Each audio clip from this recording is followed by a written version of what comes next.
I'm the nostalgia critic guy, remember it? So you don't have to. When you're a celebrity as incredibly famous as I am, you tend to be given a few privileges. With that said, I'm sure a lot of you have heard the announcement about Frozen 2. The little movie that could continues to be the movie that couldn't go away, and big shock, Disney decided to do a sequel of the highest grossing animated film of all time. That being Frozen, I'm sure you put that together. But what people don't know is that the plot is already written.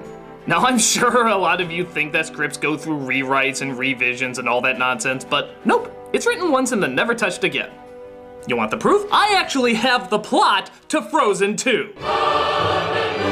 That's right, I know every single solitary thing that is gonna happen in one of the biggest sequels of all time, and I'm gonna ruin it for all of you today. Why? Because I'm an asshole. Let's take a gander.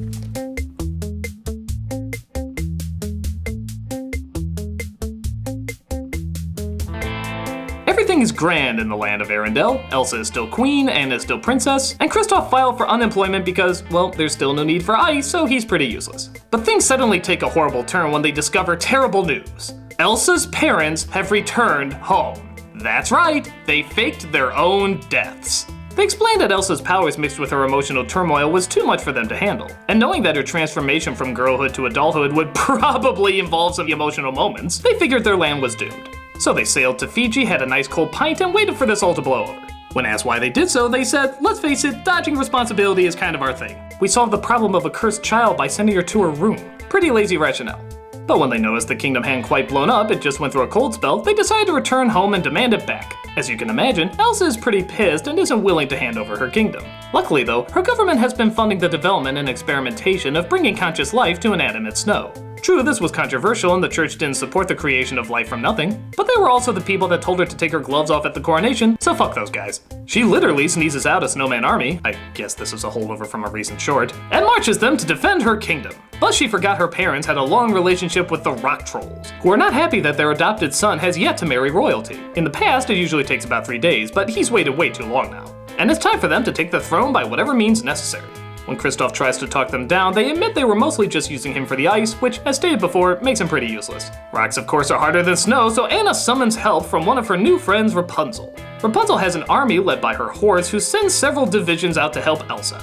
But the rock trolls disguise themselves as, well, rocks, and ambush them. They then convince the horse that he is a rock troll because, if you remember, they can wipe anybody's mind and make them think whatever they want. This is especially tough for Sven, who is revealed in the movie to be the horse's half-brother.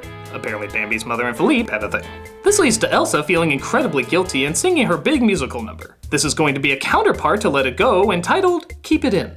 This is a song that teaches kids that if there's something you really want to do, say, play the soundtrack to a movie over and over driving your parents absolutely insane, you should probably just keep it in and only hum the song in your head. It's not even really a song, it's just that exact sentence with some musical accompaniment. The kids will be confused, but the parents will be thankful. After Rapunzel's army fails and Sven is convinced as well that he's a rock troll, Anna questions Elsa if they can call upon the armies of Princess Tiana. Elsa then points out that the person she saw at the coronation was not Princess Tiana, as she wouldn't be born for several years, and that she was just a black woman in a green dress. When Anna asks if this makes her racist, Elsa says, yes it does. So Anna is banished for being racist and Elsa appoints Olaf as her new sister. Princess Olaf is put in charge of recreating another snowman army to build a giant ice wall to protect her kingdom. But Olaf's snowmen all come out looking yellow. She doesn't want to question how the hell this happened and she just banishes him too. Elsa is getting concerned as the rock trolls are wiping out everyone's memory, making them think Elsa's parents deserve the throne. She never realized just how friggin' powerful these things were. She always just sort of saw them as perky, needless distractions. But apparently they're the most dangerous threat the world has ever known. Who knew? So with her giant ice wall built, Kristoff comes up with a great plan. Elsa can use her powers to go through walls and perhaps sabotage the other side. Elsa forgot she even had this power, but remembered her braid did seem to slip through her arm somehow. She uses her new ability to literally walk through the rock trolls untouched and try to talk sense to her parents. But her parents think she's a ghost, panic, and send kamikaze trolls to blow up the wall. They didn't realize though that the wall is so big that melting it would literally put all of Arendelle underwater. Knowing her kingdom is lost, she uses her bizarre dressmaking powers to create fins for the bottom half of her and Kristoff. This would allow them to both breathe and swim underwater, seeing how that is where they'll have to live the rest of their lives. Seeing how everything is melted and her people are dead, she rebuilds another ice castle out of the yellow snow that Olaf left behind, promotes Kristoff to the role of sex slave, and repopulates her underwater world with a new breed of species. That's right, this was all just a giant prequel for The Little Mermaid. And in a way you completely didn't see coming. Oh, and that ship that Ariel and Flounders went through that you thought was Elsa's parents? That's actually Jack Sparrow's. Yeah, try to figure out how that one works. The end. And that is the plot to Frozen 2. Some changes may apply. What? Oh, I see. You think I'm making it up. You think it's not true. You think I only created this video as clickbait, so you look at it and be like, ooh, I gotta see that and get a lot more views, huh? All right, fine. If that's the way you feel, pick something for me to review. Anything. Anything you fucking want. It can be a movie you've always wanted me to look at even before it came out. It can be fucking anything. Go ahead, throw your worst at me. Child's Play, that's easy street. I thought you were gonna have me review it with someone I didn't like. Oh!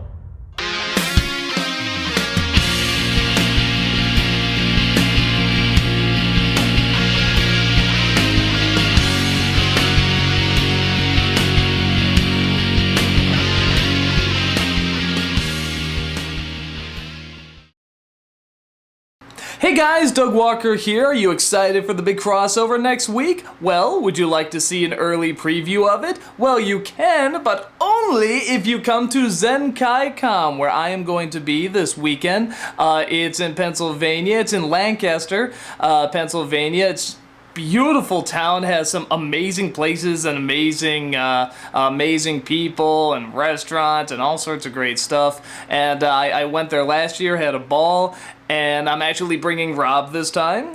He's gonna be with, and it's got great guests. Uncle Yo is gonna be there, and like I said, it's just a great town, and you get to see a little sneak peek at the next episode at the crossover with the video game nerd. So yeah, that is this weekend, March 27th to the 29th, and hopefully I will see you guys there. It's gonna be a ton of fun, and hopefully you can drop by and say hi. Take care.